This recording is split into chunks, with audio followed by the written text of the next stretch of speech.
ভক্ত যেখানে ভগবান সেখানে, আর ভগবান যেখানে ত্রিভুবনের সকল তীর্থ সেখানে। আর এই ধুলার মাহিত্য সেই ধুলা নয়, বলছে অঙ্গে মাখো মাখো হে এই নগ্রজের ধুলা। ওরে ধুলা নয় রে, ধুলা নয় রে গোপী পদ রেণু, এই ধুলা বাঞ্ছা করে ওই নন্দের বেটা কানু। অঙ্গে মাখো মাখো হে এই নগ্রজের ধুলা। তো দুই যা কি করে, একজন প্রত্যেক বাড়িতে বাড়িতে গিয়ে ঘুটে বিক্রি করে, আরেকজন বাড়িতেই বাড়ির কর্ম করে। তো বাড়ির পাশে 7 দিন ব্যাপী ভাগবত পাঠ হবে।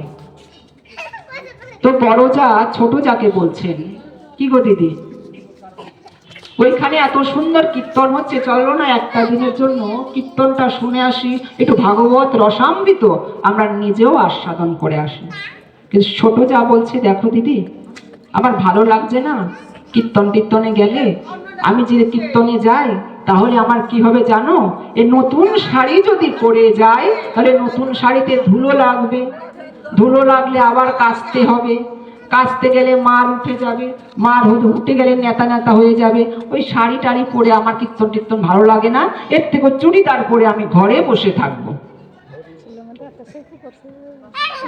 তো ওই বড় যা বলছেন, যিনি ঘুটে বিক্রি করে তাহাকে তিনি বলছেন, দেখ বোন, ধর্মপথে যেতে হয় রে বোন, তোর যদি শাড়ি পরতে অসুবিধা হয়, আমার টাঙ্কে একটি নতুন শাড়ি আছে, সেই শাড়ি নিয়ে তুই গিয়ে আমার শাড়ি পরে যেতে পারিস।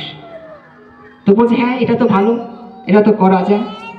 তো শাড়ি তো পরে আমরা যাবো, সেও আসবে না হয়, তো তখন যাওয়ার সময় বলছে দিদি এসে আমি তোমাকে ধুয়ে দেবো। ধুতে হবে না রে বোন, তোকে একটা কথা তোকে আমি বলে রাখি, এই শাড়িটা নিয়ে, এই শাড়িটা যে নতুন শাড়ি আমার তুই পরে যাচ্ছিস, ওই ভগবত আসরে এসে, ভগবত চক্রে এসে, ওই একবার এসে এ ধুলায় গড়াগড়ি করে এ শাড়িতে একটু আমার জন্য ধুলো আনতে পারবি রে?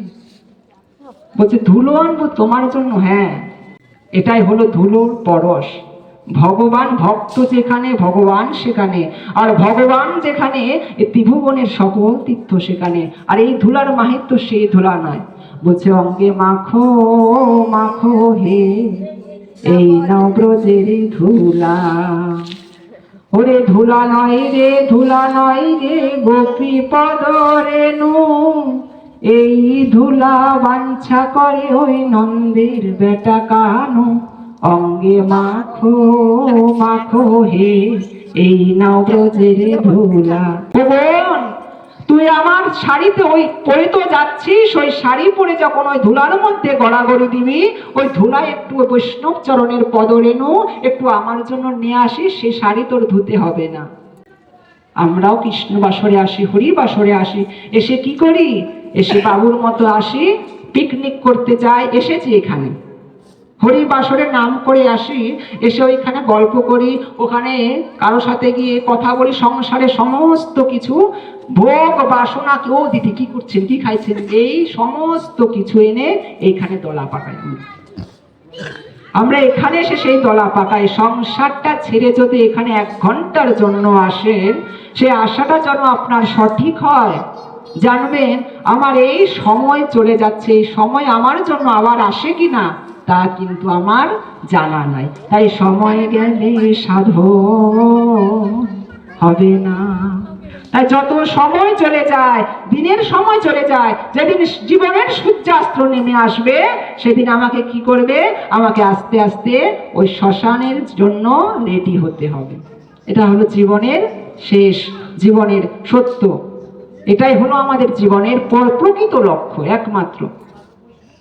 একমাত্র আমরা যাব কোথায়, ওই শ্মশান ঘাটের জন্য। বাড়ি করেছি, গাড়ি করেছি, বিল্ডিং করেছি, কিছুই যাবে না, সঙ্গে যাবে আজকে যেটা নেবেন।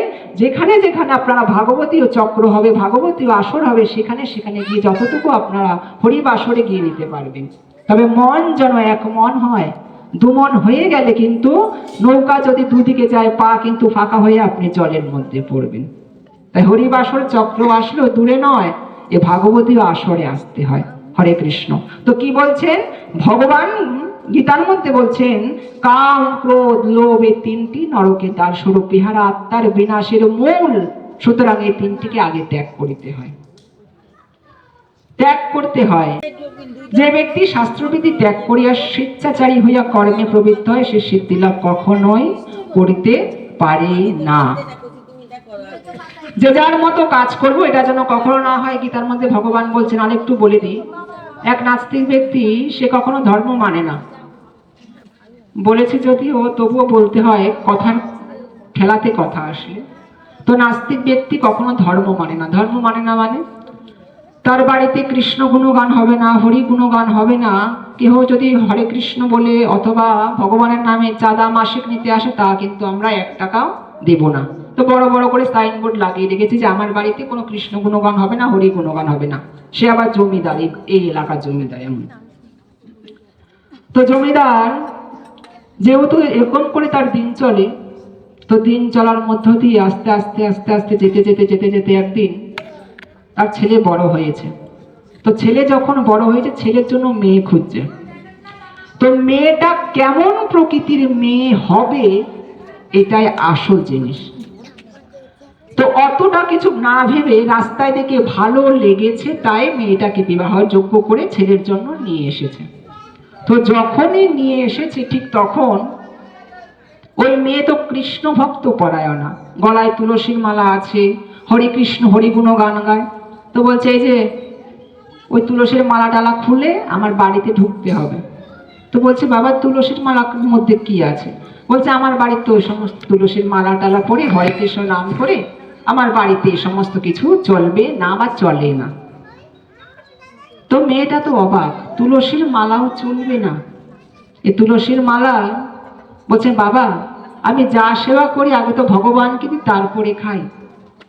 আর আমি যদি তুলসীর মালা পরে, যে ব্যক্তি তুলসীর মালা পরবে, ভগবান তুলসী বিনা কিছু গ্রহণ করে না। ভগবানকে দিতে গেলে ভগবান আগে তুলসীটা দিয়ে আমি নিজেকে নিবেদন করব, তারপরে ভগবান তা গ্রহণ করে। তাহলে তুলসীর মালা বিনা কখনো যদি ভগবানকে কিছু দেওয়া হয়, ভগবান কিন্তু কখনো তা গ্রহণ করে না। এই কারণে তুলসীর মালা পড়তে হয়।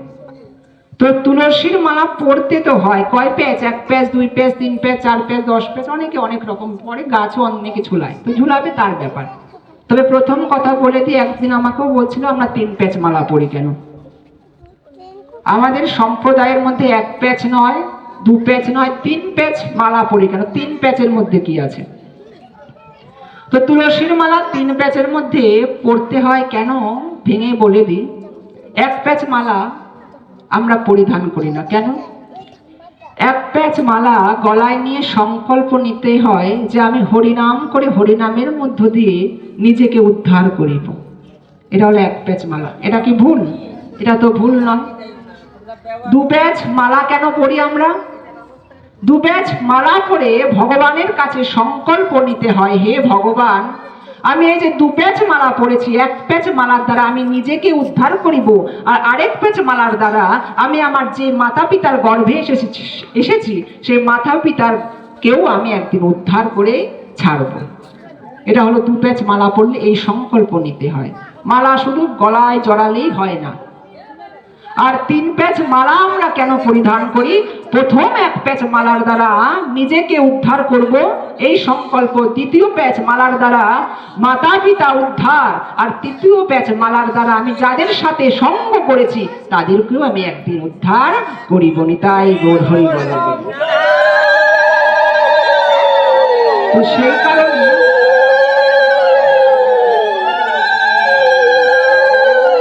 আমরা যারা তুলসীর মালা পরিধান করি তাহারা এই 3 প্যাচ মালা পড়ি। কেন 3 প্যাচ মালা পড়ি? আমরা কখনো নিজে উদ্ধার হব তার মনের বাসনা নাই, যাদের সাথে সঙ্গ করেছি, যাদের সাথে যার গর্ভে এসেছি তাদেরকেও উদ্ধার করার জন্য 3 প্যাচ মালা পরিধান করতে হয়। তো অত কথা তোমার থেকে শুনি না, তুমি মালাটা লাগে খুলে তারপরে ঢুকবে।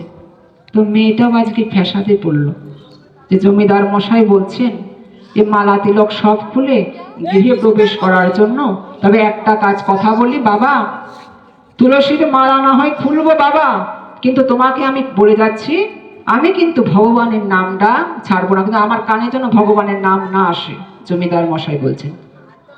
তো মেয়েটা সকালবেলা উঠে আজ প্রভাত সময়ে ওই সচিরাঙ্গিনার মাঝে আমার গৌর চাঁদ নাচিয়া বেড়ায় রে। আরে জাগো নিগ সচি মাতা, গৌরাইল প্রেম দাতা, এই ঘরে ঘরে হরি নাম মিলাই রে।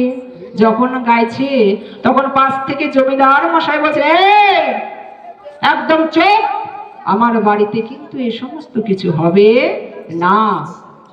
তো মেয়েটার আস্তে আস্তে এমন ভাবে দিন চলে যাচ্ছে। তো যাওয়ার সময় যেতে যেতে যেতে যেতে একদিন তার বাড়িতে ভিখারি আসে। এক ভিখারি এসে দাঁড়ে এসে বলছেন, মা, ও মা, কিছু ভিক্ষা দাও। কিন্তু মেয়েটার তো মানা আছে, মেয়েটাকে তো ভিক্ষা দেওয়া যাবে না।